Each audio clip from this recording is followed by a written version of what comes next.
the last thing that I did here was color grading, and this was not necessary because I already like the colors here, but I just, a couple of things that I want to show you with color grading. I added highlights. I've added just a selective color, just I mentioned before, that's my favorite color correction and color grading adjustment layer. I went into the whites, and I added cyans to the whites. By that, I made them a little bit more cooler color. Also, I've subtracted magentas, yellows, and blacks, and I brightened the whites and made them, again, even more cool because I've subtracted those warm colors from the whites, okay? And then once that was done, it was a little bit too much, so I went into the channels and holding Command, clicked on the blue channel. Photoshop selected the luminosity mask of the highlights in the image for me. Then I came back and added a new folder which contained that selective color adjustment layer and applied this mask that I've just created, the luminosity mask that I just created. By doing that, this is the mask that was created. By doing that, I've actually only allowed those changes in the selective color to be applied into the highlights. Moreover, I then took all of this whole composition and put it into another group and only unmasked the areas where I want those highlights to be cooler. Not everywhere, not all over the image, but only on the face and just the areas that matter for me. This is something that you choose what to do. The whole point of what I'm showing here is remember that you can nest your adjustments within groups and apply new and new and new masks, and you can kind of narrow it down to where you only want them. Remember about luminosity masks. If you don't know much about them, there is a lot of information on the internet. I have been using them for a while, and I really love the way you can color grade and actually do a lot of things while in beauty photography and in portrait photography too. By selecting those masks, you can affect separately highlights. You can also invert that mask and only apply whatever color grading onto the shadows. So, you know, it gives you precision as to where you're applying your color grading changes. And not only color grading, also color corrections earlier in the whole retouching process. And I really want to jump onto one more portrait and just quickly walk you through same steps. So this is the final image, and this is where I started. There was glare on the glasses, and I actually selected this image because it had it, because I had a lot of images that didn't have the glare. It's just as easy as making sure that you don't see it when you take the shot, okay? So I actually selected this image to show you that with the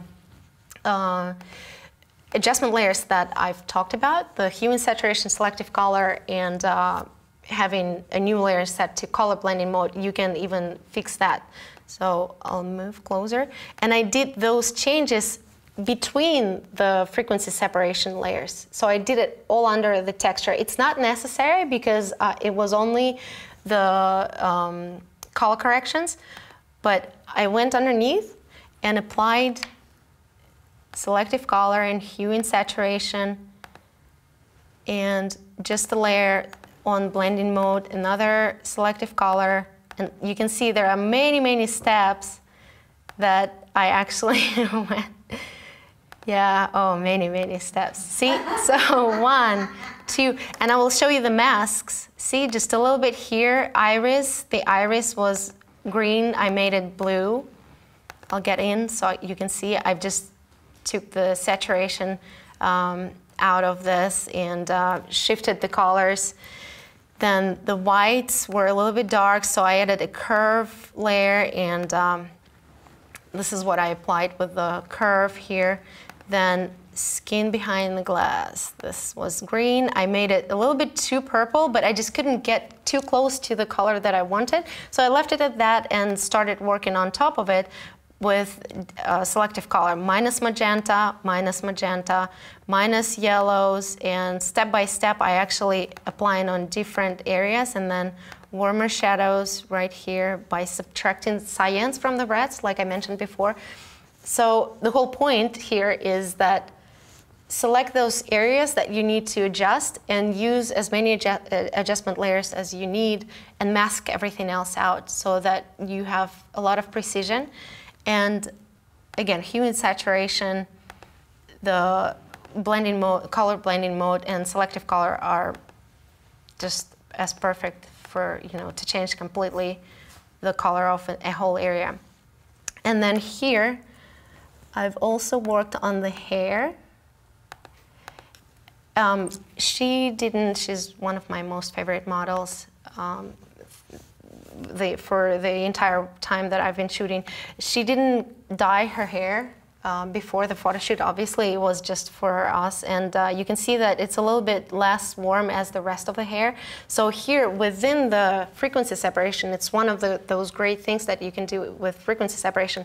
I've changed the color slightly underneath the texture, so the texture wasn't affected by my changes. So I got it a lot closer, so it's not as gray, it's more in the tone that she has the rest of her hair. And the rest of the things, I've applied all the same, a little bit more dodging and burning here, but one of the things that I really want to show you, because we're talking about the frequency separation today more than tomorrow, I actually did a lot of work with the frequency separation on her shirt. Here, this is what it was.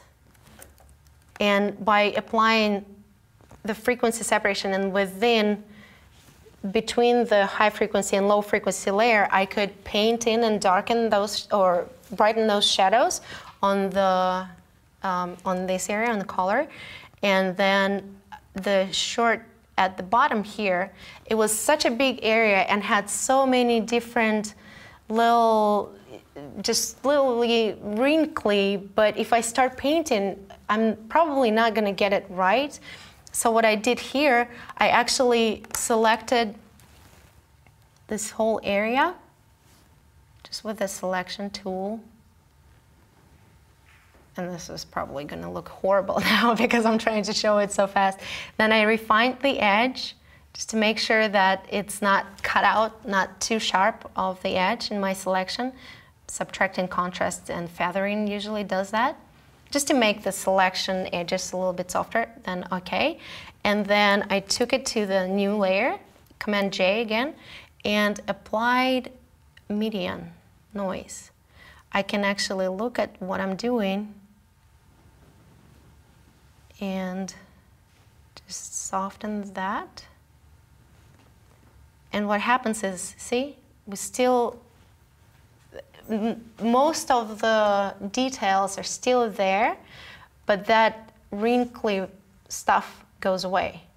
Now from here, I can actually add a mask again and just mask out only the parts that I want. For example, if I didn't want to affect this line, I would just unmask this area.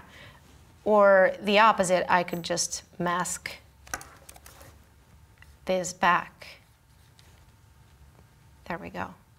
So the frequency separation, turns out I finish on this note. The frequency separation is actually a great technique, even though a lot of people don't like it and don't use it, but for portrait photographers, it is really great. Not only working on the skin, just be very careful and your changes should be very, very subtle, but also for problems like hair and outfits.